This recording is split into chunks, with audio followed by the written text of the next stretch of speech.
नमस्कार बच्चों। आज हम कक्षा 9th की साइंस सब्जेक्ट की वर्कशीट नंबर 52 को सॉल्व करने जा रहे हैं, जो कि आज आपकी 6/11/2020 को आई है।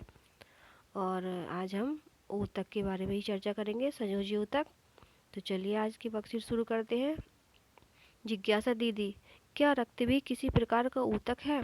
ज्ञान, वे ऊतक जिनकी कोशिकाएं आपस में कम जुड़ी होती हैं और अंतराकोश की अधात्री में धसी होती हैं संयोजी ऊतक कहलाते हैं।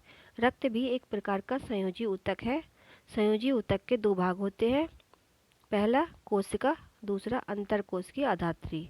अधात्री कभी जेली के समान तो कभी तरल, सघन या कठोर हो सकती है। अधात्री की प्रकृति विशिष्ट संयोजी ऊतक के कार्य के अनुसार होती है।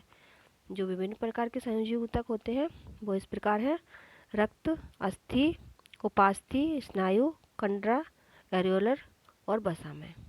सबसे पहले आइए रक्त के बारे में चर्चा करते हैं। रक्त, इसके तरल अधात्री भाग को प्लाज्मा कहते हैं। इसमें 3 प्रकार की कोशिकाएं, आरबीसी, डब्ल्यूबीसी और प्लेटलेट्स स्वतंत्र रूप से निलंबित रहती है या तैरती हुई अवस्था में रहती है। यह शरीर के विभिन्न पदार्थों को, जैसे कि कार्बन डाइऑक्साइड, ऑक्सीजन, हार्मोन, अपशिष्ट पदार्थ या पचा भोजन आदि को एक भाग से दूसरे भाग में संवहन करती हैं। ये साइड में बना हुआ देख सकते हैं आप, ये वाला, ये रक्त है, जो ये ऊतक है एक प्रकार का। दूसरा है अस्थि, यह मजबूत और कठोर ऊतक होते हैं।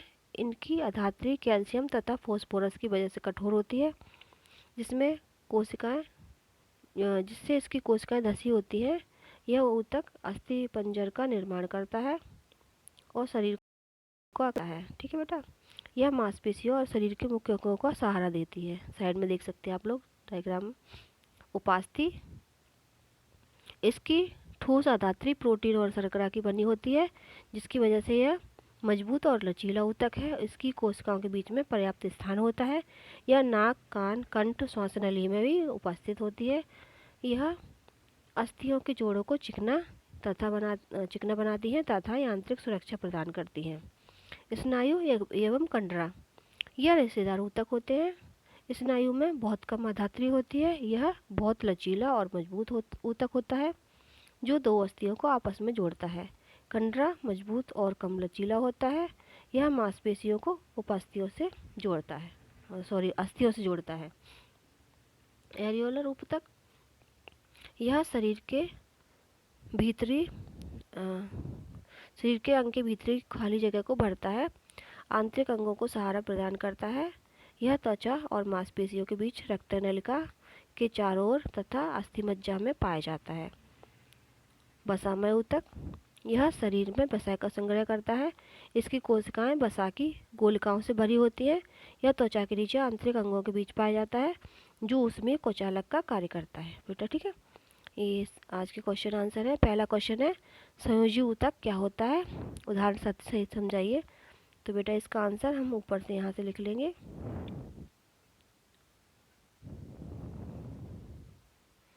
वे ऊतक जिनकी कोशिकाएं आपस में कम जुड़ी हुई होती हैं और अंतरी कोशिका अधात्री में धसी होती है, संयोजी ऊतक कहलाती है।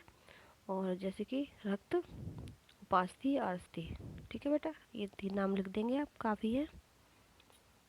सेकंड क्वेश्चन है, स्नायु एवं कंडरा कार्य लिखिए। तो स्नायु एवं कंडरा के कार्य लिख देंगे। स्नायु में बहुत कम अधात्री होती है।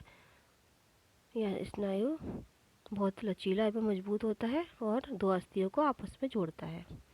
ये रहा स्नायु, कंडरा, इनके कार्य। ये जो स्नायु होता है इसका कार्य लिख लेंगे आप। ये दो अस्थियों को आपस में जोड़ता है। और जो कंडरा होता है इसका कार्य होता है, यह मांसपेशियों को अस्थियों से जोड़ता है। ठीक है बेटा, यहाँ से आप नोट डाउन कर लेंगे। थर्ड क्वेश्चन है, एरियोलर ऊतक और उपास्थि कहाँ पाया जाता है? तो एरियोलर ऊतक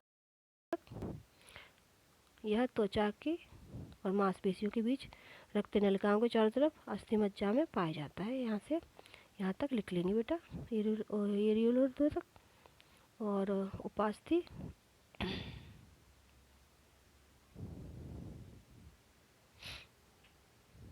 यह नाक, कान, कंठ एवं श्वासनली में भी पाया जाता है। अस्थियों के जोड़ों को चिकना बनाकर आंतरिक सुरक्षा प्रदान करता है। यहाँ से लिख लेंगे। ठीक है बेटा। अगला क्वेश्चन, एक तरल अधात्री वाले संयुग ऊतक का नाम लिखिए और उसके कार्य लिखिए। तो बेटा क्वेश्चन 4 का आंसर आप 4 में रक्त लिख लेंगे। इसका आंसर रक्त एक प्रकार का तरल अधात्री, इसका कार्य क्या है? ऑक्सीजन और कार्बन डाइऑक्साइड का परिवहन विभिन्न भागों में करना, शरीर के विभिन्न भागों। इसके अलावा पचा हुआ जो भोजन होता है उसका ट्रांसपोर्टेशन करना, और इसके अलावा ये विभिन्न प्रकार के हार्मोन्स का भी एक स्थान से दूसरे स्थान पर ट्रांसपोर्टेशन या संवहन करता है।